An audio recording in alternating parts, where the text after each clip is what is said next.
দিদি আমাকে বলল যে দাঁড়াও আমি মানুষ আঁকছি। তা আমি ভাবলাম কি যে এমনি হয়তো মানে বলছে।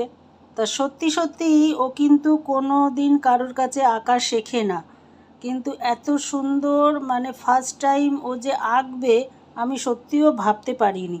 তা দিদি এখন এটা কি আঁকছো দিদি? কান? বাহ, মানে আইডিয়াটা কিন্তু পুরোপুরিভাবে ও সব কিভাবে চোখ মুখ হাত। এবার কোনটা কি এঁকেছো সেটা দেখাও, হাত কোনটা পা কোনটা? এবার আমি চাঁদ আঁকি। হ্যাঁ তুমি বলো। এবার চাঁদ আঁকছো? তুমি শিখলে কোত্থেকে গো এত সুন্দর আঁকা? এটা চাঁদ?